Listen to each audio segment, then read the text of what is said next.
Chloe, where's your ear? Yeah. Where's your head? Yeah. Where's your mouth? Where's your nose? That's your eye. Our daughter is about to turn 1, and she was exclusively breastfed until she was about 6 or 7 months old. So we didn't know that she had any sort of allergies or anything like that, but she had eczema for all this time, and we didn't really know why. Are you hungry? Now we know that eczema presents when kids are allergic to foods, but we had been treating the eczema topically and just, I don't know, just not heartbroken about it, but just upset about it. I mean, putting steroids and creams like that on your itty bitty baby. And about 7 months old, we decided to start introducing some formula. And so I, researched and figured out what formula I wanted to give her. And the first night that we tried to give it to her, she kept batting it away and batting it away. And just shortly thereafter, she vomited, and then her face began to swell and her ears began to swell, and she was covered in a rash from head to toe. And we went to the emergency room and found out that she had a really severe dairy allergy from the formula. So as a mom, that was really hard, because here I had been breastfeeding her all this time and made that decision kind of for my sanity, to have a little more flexibility to give her the formula, and she had this horrible reaction. So from there, it was kind of this snowball effect where we went to an allergist and started to discover that the eczema that she was presenting was actually from foods that she was getting passed through my milk all along the way before she ever even had the dairy. So we took her off all of the solids that she was eating and slowly started to introduce foods one by one to figure out what she was allergic to, and it was pretty much everything. It was all the normal baby foods that you kind of start with, like sweet potatoes and avocado and bananas. She all had sensitivities to all of them. It was a constant process of saying, like, okay, well, I'm just going to try like a little bite of strawberry, or and so there was all that hope that would build up, and then she would have a reaction again, and so then there was the guilt afterwards, like, what was I thinking trying it again?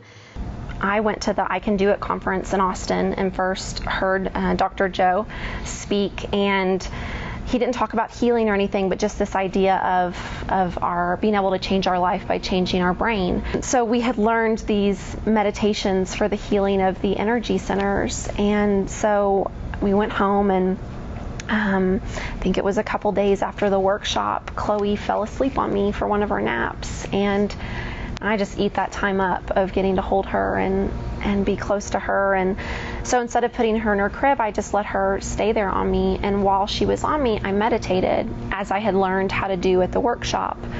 And I really just got into this overwhelming state of love. And I focused on my own energy centers, and then once I felt whole and complete, then I sent that energy to her, and she was in bed asleep, but I focused on myself first so that I could come from a place of wholeness and love, and not from a place of fear. Or desperation. And desperation, yeah.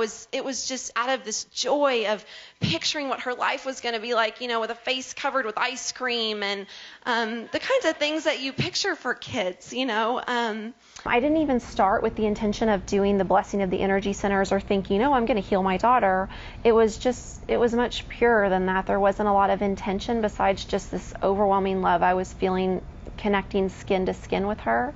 But yeah, so we did these, this series of meditations over a couple days, and one day I just turned to Brian and I said, I just feel like Chloe is healed. Like, I just had this mother's intuition. And mind you, she had just had a reaction 2 days before we went to the workshop. I had gone to lunch with some girlfriends, and I don't even know what she was exposed to, but she had grabbed something off the table, I guess, and her eyes started swelling, and her face started swelling, and so the allergies were very much still there.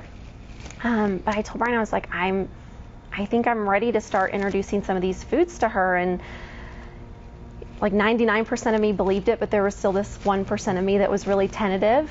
And so we just started with some of the ones that she had the lesser sensitivities to, that didn't produce the full-on swelling and all of the emergent signs. But yeah, so I think I started with some avocado or some sweet potato. The sweet potato soup that oh yeah.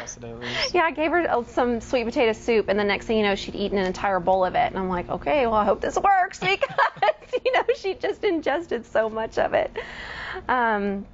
So, and then just kind of day by day, we did it really naturally. We didn't force it. It was with each meal, we just lived our lives. And, if I was eating some avocado, I'd give her some. And then it was a couple days into it that I was finally ready to try the dairy, because that was, the big deal. And the doctors had said, after you have this first reaction to dairy, each reaction after that's going to get worse and worse. And so you have to be very vigilant. The fear, right? It's like, she can't have any. And so I tried it. I was making some like eggplant lasagna and gave her a little bit of cream sauce on my finger. And of course she loved it because it's delicious. And she kept eating more and more and more. And, I was watching, not really watching, waiting for a reaction, but just more watching, just ready to wipe away that 1% of doubt. And nothing happened. She just enjoyed the food. And there we were in the kitchen, a family making a meal together and eating a meal together. And it was a miracle. What was the beauty behind this? Knowledge to experience. And so what happens when you take knowledge and you initiate it? You take philosophy and you initiate philosophy, you become the initiate. And if you can initiate that and it produces a result, then you're beginning to master that philosophy and you're beginning to experience the wisdom or the truth of that experience. And you begin to broaden your understanding of what's possible. I think the coolest thing has just been the joy quotient in our lives. It's not about, you think about this process of manifestation and law of attraction, all this kind of thing, and you think about things and stuff, and I want more wealth, and I want this, and we're like normal people, we want that stuff too, but it's beyond that. We have just been more joyful as a family and just more present with each other and more connected. Every day we are living our best lives, and that's invaluable. And I wholly attribute it to this time that we're spending. We get up every morning at 5 a.m. together, and we sit side by side, and we spend that time in meditation before Chloe gets up. And it's been magical, and it's been a miracle, because now when she does get up, I used to be so tired and dragging myself to the room because she would inevitably wake up before I wanted to wake up. But now we've been up for over an hour, and we've gotten ourselves into this state of mind that's blissful and joyful. And we go into her room and we sing and we dance and we have this whole fun wake up routine, and you see it in her face, just to start the day like that. Imagine starting your life, right? Every day, starting your day with that much joy, with singing and dancing and hugging and connecting and smiling and just pouring your love all over one another. And to me, that's the miracle. The itsy bitsy spider went up the water spout to ask the universe, what's it all about? The stars in the sky said, life is great.